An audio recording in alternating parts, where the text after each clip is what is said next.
नमस्कार सबाइके वेलकम जानिए आमी आजकेर रेसिपि शुरू करছি। आजकेर आमार रेसिपि इलिश भापा। बाजार থেকে মাছ এসেছিল ইলিশ পমফ্লেট আর চিংড়ি। তার মধ্যে আমরা আজকে ডিসাইড করেছি ইলিশ মাছের ভাপা রেসিপি বানাবো। তার জন্য আমি কালো সরষে ভিজিয়ে দিয়েছি আর নুন হলুদ কাঁচা লঙ্কা যা যা লাগবে আমি সব রেডি করে নিয়েছি। মাছে পরিমাণ মতো নুন হলুদ দিয়ে ম্যাগনেট করে আমি রেখে দিয়েছি।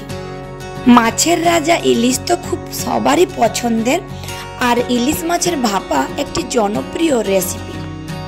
তো আসুন দেখে নিন ইলিশ মাছের ভাপা রেসিপি বানানোর জন্য আমি কি কি নিয়েছি। আমি মাছের মধ্যে বড় বড় সাইজ দেখে 4 পিস ইলিশ মাছ নিয়ে নিচ্ছি। যে পাত্রতে আমি ভাপানোর জন্য বসাবো সেই পাত্রতে আমি মাছগুলি রেখে দিয়েছি।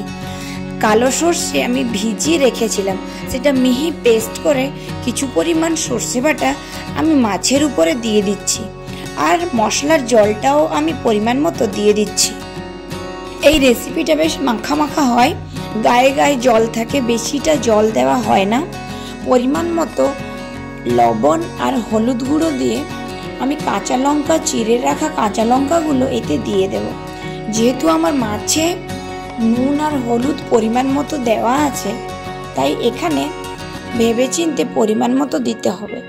এরপর আমি 3 টেবিল স্পুন সরষে তেল দিয়ে দিচ্ছি।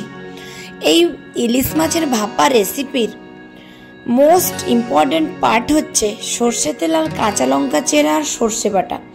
এই তিনটে জিনিসই একটা আলাদা ফ্লেভার আনে এই রেসিপির।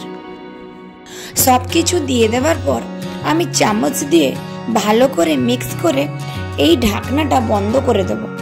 তোমরা এই রান্নাটা প্রেসারেও করতে পারো বা গ্যাসে কড়াই বসিয়ে কিছুটা পরিমাণ জল দিয়ে তোমরা ভাপানোর জন্য 15 মিনিট বসিয়ে দিতে পারো। আমি এটা করব প্রেসারে। আমি 5 থেকে 8টা সিটি দেব। প্রেসারে কিছু পরিমাণ জল দিয়ে দিয়েছি। জলটা হালকা গরম হয়ে যাওয়ার পর আমি টিফিন বক্সটা ওর মধ্যে বসিয়ে দিচ্ছি। ভাপাটি প্রেসারে দেওয়ার সময় এটা মাথায় রাখবে যাতে টিফিন বক্সটা ডুবে না যায়। অল্প পরিমাণ জল দিয়ে তাতে বসিয়ে দেবে। গ্যাসের ফ্লেম বাড়িয়ে আমি প্রেসারটা লক করে 5 থেকে 8টা সিটি মেরে নিয়েছি। এইবারে আজকে গরম ভাতে খাওয়ার জন্য আমার ইলিশ মাছের ভাপা রেসিপি রেডি হয়ে গেছে। টেস্ট করে একটু দেখে নেবেন লবণের পরিমাণটা ঠিক আছে নাকি। রেসিপিটি ভালো লাগলে একটা লাইক করবেন, আপনার বন্ধু বান্ধবের সাথে শেয়ার করার অনুরোধ রইল। আপনি যদি নিউ ভিউয়ার হয়ে থাকেন চ্যানেলটা সাবস্ক্রাইব করার অনুরোধ রেখে আজকের ভিডিওটা এখানেই শেষ করছি। ভালো থাকবেন, সবাইকে ভালো রাখবেন।